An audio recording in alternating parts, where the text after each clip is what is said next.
कृषि के क्षेत्र में भारत आज विश्व में अपना एक प्रमुख स्थान रखता है।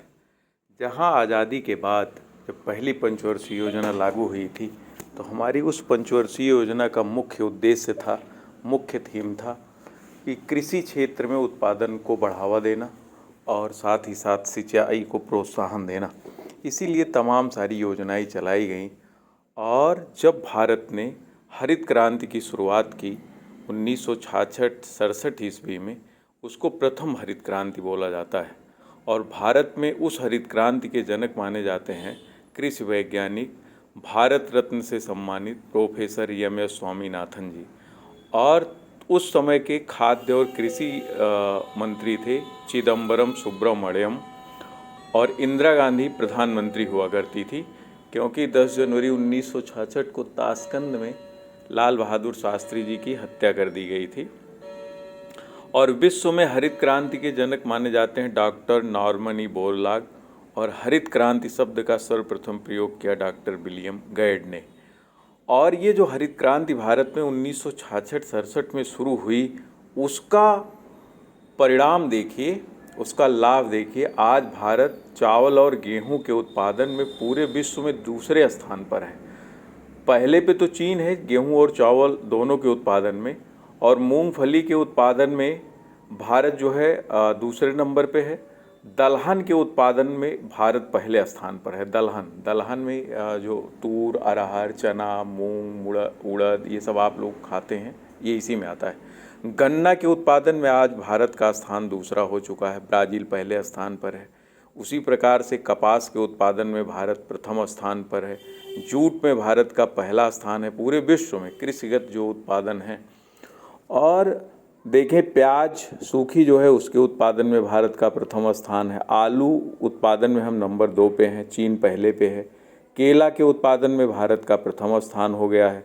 मसालों के उत्पादन में भारत विश्व का सर्वाधिक मसाला उत्पादक देश है। भारत में सबसे ज़्यादा जो मसाला उत्पादक राज्य हैं उनमें आप लोगों ने पढ़ा होगा, बहुत सारे बच्चे बताते हैं कि सर भारत में जो सबसे ज़्यादा मसाला उत्पादक राज्य है वो है केरल। नहीं बेटा, भारत में सबसे ज़्यादा जो कुल मसाला होता है वो है मध्य प्रदेश में।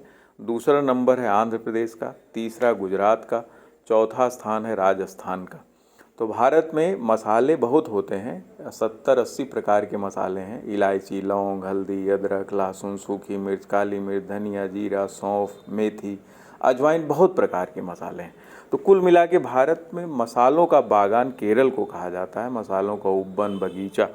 लेकिन सर्वाधिक उत्पादन जो भारत में कुल मसालों का उत्पादन होता है वो है मध्य प्रदेश, आंध्र प्रदेश, गुजरात आदि में।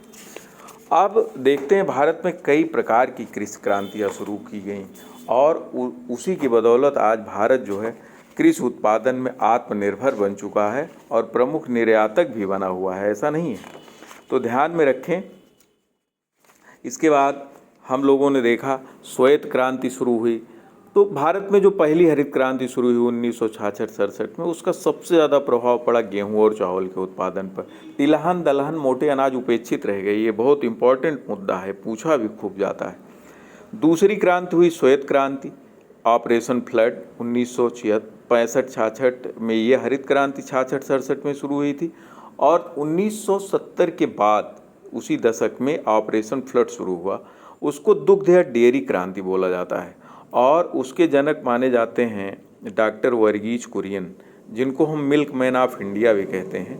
और इनके प्रयासों की बदौलत आज भारत विश्व में सर्वाधिक दुग्ध उत्पादक देश बनकर उभरा है, और यूएस से दूसरे नंबर पर है। और भारत में सबसे ज़्यादा दुग्ध उत्पादन करता है उत्तर प्रदेश। इसके बाद नीली क्रांति शुरू हुई। नीली क्रांति का मतलब है मत्स्य पालन एवं जल कृषि। जल कृषि पे हम चर्चा किसी दिन करेंगे, एक्वाकल्चर पे, उस पे हम चर्चा अगले वीडियो में करेंगे। आज भारत विश्व में दूसरे नंबर पे सर्वाधिक मत्स्य उत्पादन के क्षेत्र में अपना स्थान बना चुका है। मछली उत्पादन में दूसरा स्थान है हमारा विश्व में। फिर इसके बाद है पीली क्रांति, खाद्य तेल और तिलहन से संबंधित है। तिलहन कई प्रकार के हैं, 9 प्रकार के तिलहन हैं जिससे तेल निकाला जाता है। तिलहन के बारे में भी चर्चा करेंगे, जितनी प्रकार की तिलहनें पाई जाती हैं वो भी बड़ा हमारा इम्पोर्टेंट टॉपिक है। इसके बाद है गुलाबी क्रांति। तो पिंक रिवॉल्यूशन जिसको बोला जाता है। इसमें झींगा मछली, प्याज और औषधि, 3 चीज़ों के उत्पादन पर जोर दिया गया। झींगा मछली, इसको झींगा क्रांति भी कहते हैं, प्याज क्रांति भी कहते हैं और औषधि क्रांति भी कहा जाता है। किसको? पिंक रिवॉल्यूशन या गुलाबी क्रांति को। इसके बाद एक क्रांति है सुनहरी क्रांति।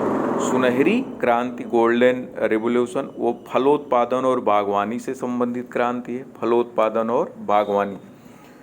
इसके बाद हमारी एक क्रांति है बादामी क्रांति, ये मसालों के उत्पादन से संबंधित है। तो भारत में लगभग 79-80 प्रकार के मसाले उगाए जाते हैं, पैदा किए जाते हैं। तो सबसे ज़्यादा स्थान भारत में मसाला उत्पादन में किस राज्य का है? अभी अभी हमने चर्चा किया, मध्य प्रदेश, आंध्र प्रदेश।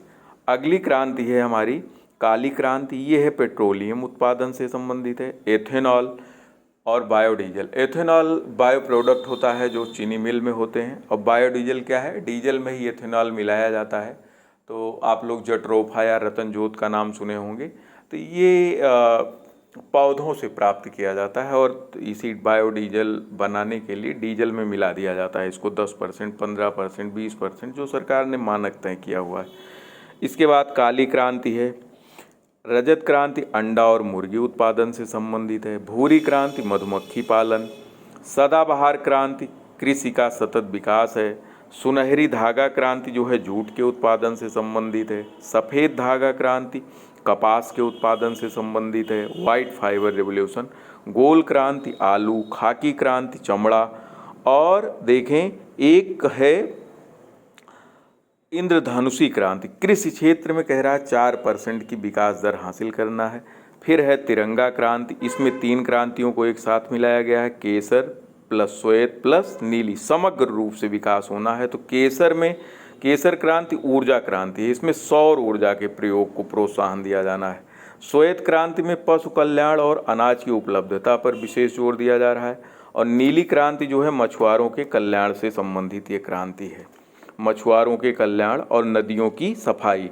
तो हम जानते हैं अमृत क्रांति जो है नदी जोड़ो क्रांति से संबंधित है। और फिर द्वितीय हरित क्रांति की शुरुआत हुई 2006 में APJ Abdul Kalam missile man of India के नेतृत्व में। इसका मुख्य फोकस था चावल उत्पन्न करो, कृषिगत आय वृद्धि पर आधारित थी, समग्र विकास होना था कृषि क्षेत्र का। इसमें मोटे अनाजों के उत्पादन पर जोर दिया गया, उन्नत बीजों का चयन हो और टपकन सिंचाई, ड्रिप इरिगेशन, फव्वारा सिंचाई, स्प्रिंकल इरिगेशन, इस पर सब पर जोर देकर खाद्यान्न उत्पादन को बढ़ावा देना था। तो कुल मिलाकर भारत में हरित क्रांति सफल रही है और इसका प्रयास अभी भी चल रहा है। और मोदी के नेतृत्व में तमाम सारी किसान कल्याणकारी योजनाएं चलाई जा रही हैं।